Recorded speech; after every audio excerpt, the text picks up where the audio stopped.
So these are some cedar beds that I gathered from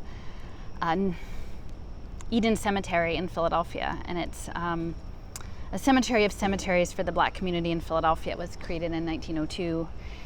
And there aren't many trees, but there are some cedar trees, and so I wanted to bring something on my trip from there. And so I put these cedar buds on the headstone of Marian Anderson, who is an opera singer and civil rights activist. And then the next week I went down and I found the burial site of Sister Rosetta Tharpe, who is the godmother of rock and roll, another powerful Black woman, and she's buried in Northwood Cemetery, I believe, that's in the Logan part of Philadelphia. So I think a lot of what we're dealing with here is frequency, and so I wanted to get some of that really affirmative, soul-stirring frequency of Marian Anderson and Sister Rosetta Tharpe to come with us on our teach-ins today at the UT Austin campus.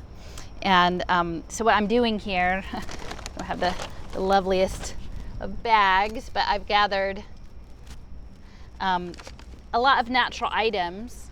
Some have been gifted to me by people, some I've found myself.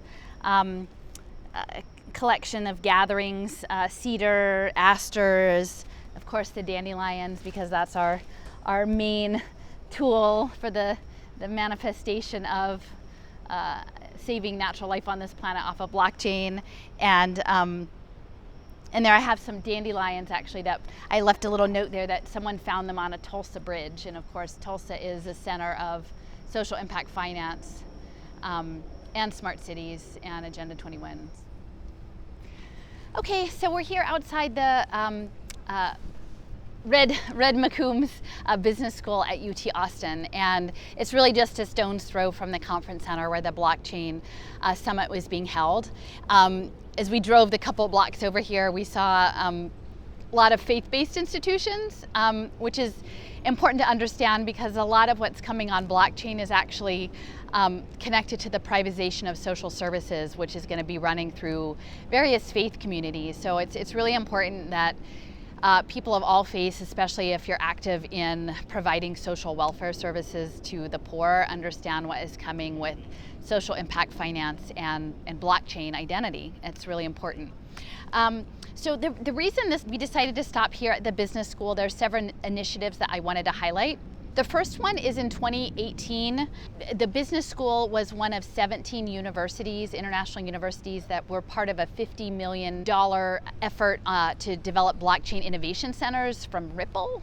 In addition to this business school, other funded entities by Ripple were Wharton, MIT, Princeton, the Berkeley Haas School, the University of North Carolina at Chapel Hill, University of Oregon, University of Waterloo, University College London, Korea University, the University of Luxembourg, the Australian National University College of Law, Fundação Getúlio Vargas in Brazil, the Indian Institute of Technology in Bombay, the International Institute of Information Technology in Hyderabad, the University of Nicosia in Cyprus, and the Delft University of Technology, the Netherlands.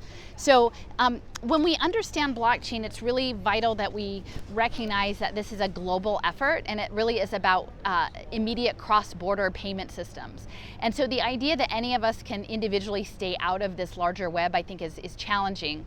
The other thing that I want to point out is, because we're in Austin, the capital, again, when private companies grant make significant donations to fund efforts at ostensibly public universities, especially when those are sort of the flagship universities related to state government, it really starts to get very murky between all of these public-private interests, and is the elected public body serving the people, or is it really operating at behest of the corporations and these new technologies that are going to be laid out and embedded in electronic government policies and social welfare policies. So the other program besides the Ripple blockchain effort is that they have developed a certificate program in social innovation. So let me just read a little bit here about their social innovation effort. They have a sustainability effort that's underway. And initially, they have 4 key issue areas, which is social entrepreneurship, environmental, social, and governance, ESG, which I talk about a lot, impact investing, and public and social sector innovation. So that's the like e-government solutions, digital identity solutions, and corporate social innovation. And so what's happening right now in the Great Reset and the stakeholder capitalism frame is that people realize that the game is sort of up in terms of how we've been running global capital already, and that they need to open up new channels and new, essentially, supply chains to run these derivatives products, this speculative finance that really isn't any sort of meaningful material economy that offers a real benefit for the welfare of the masses of people on the earth. And so what's happening is that the business schools are reframing all of these global investments in solving environmental harm, solving poverty, solving racism, that these will all be set up as impact metrics on dashboards. And in order for them to serve the markets, they need to be hooked up with sensors, and they need to be connected to real-time data flows that are linked in through satellite systems and frequency systems, and then logged in these ledgers, which is really what blockchain ID is. Blockchain is your permanent ledger, and it is the foundation of creating a digital twin of you. Which leads into the third effort that the business school has in mind, which is a health innovation program.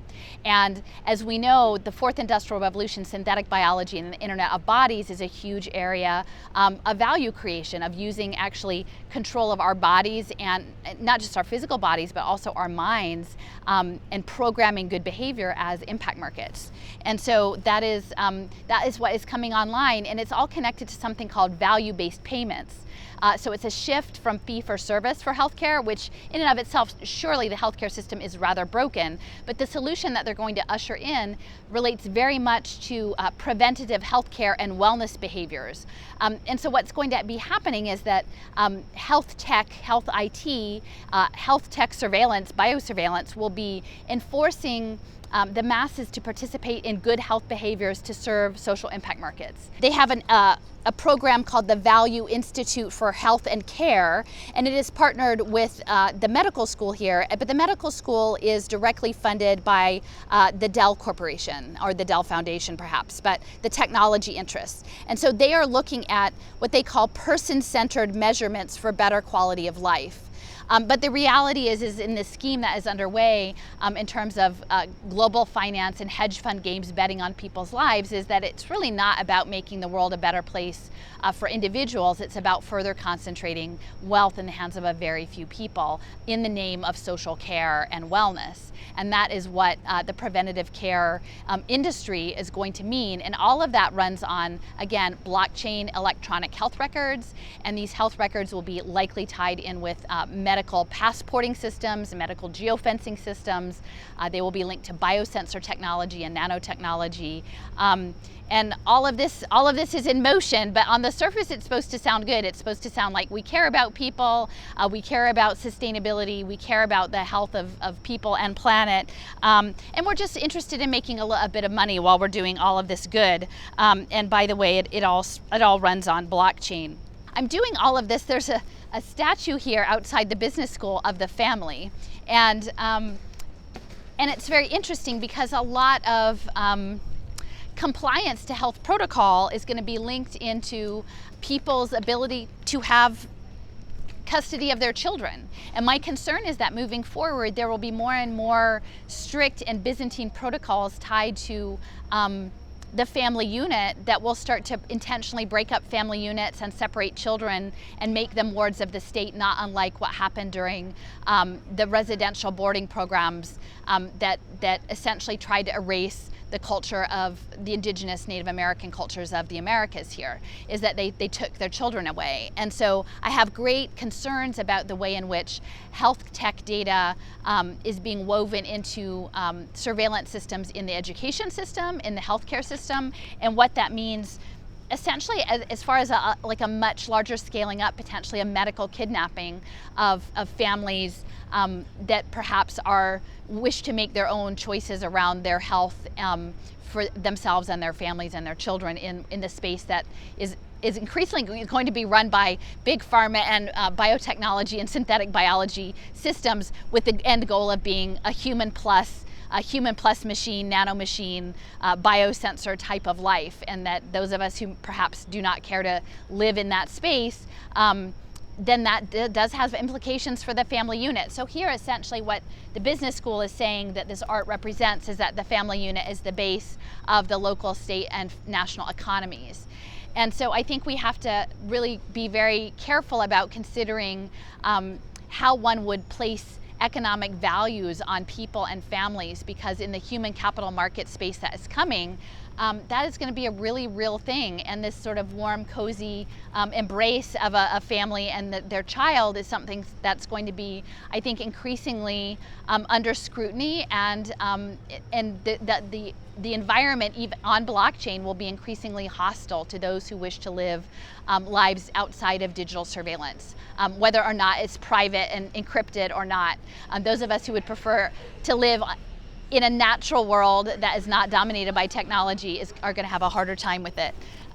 So I'm leaving a bit of a little offering here at the base of this. I've had all through the summer and fall people sending me wonderful gifts of dandelions. In my framing, the dandelion is the symbol of tenacity, and it's all inclusive. It's all around the world on every continent other than Antarctica.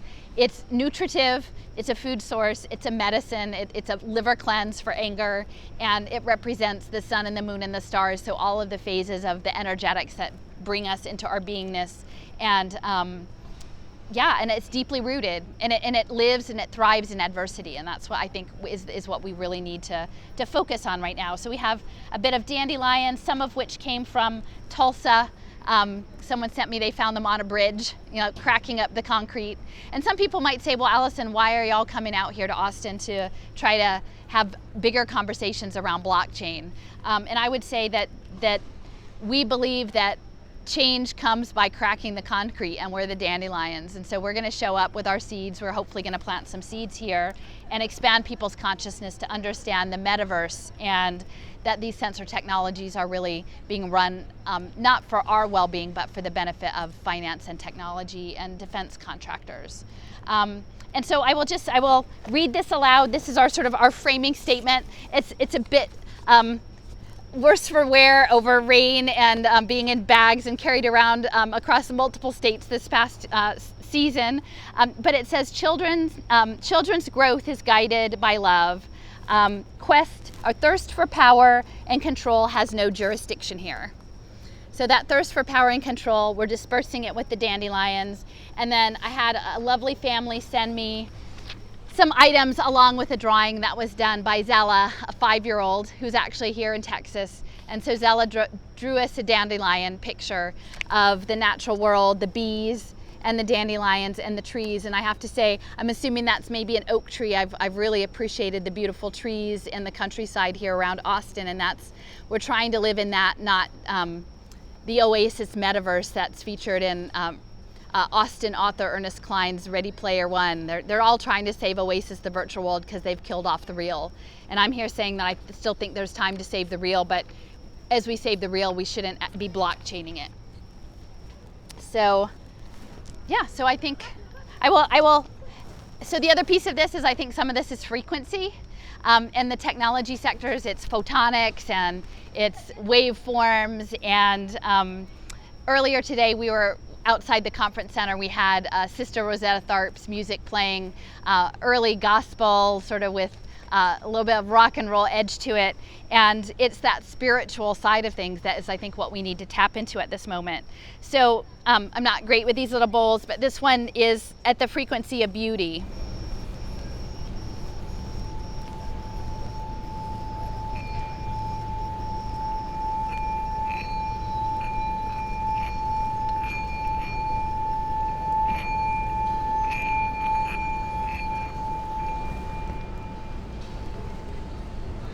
And I find a lot of beauty in this little pile of offerings: the dandelions, the aster, the maple leaf, the pine cones. They were all gifted to me. And John Trudell, he would say, they'll sell you your rebellion. They'll sell you the permit, and they'll sell you the poster board, and they'll sell you all the things to do your protests. But really, even in that, you're sort of feeding back into the system. And so I'm trying to find ways to minimize the material things that I'm using in my positions of protest and use nature and center that as nature and love.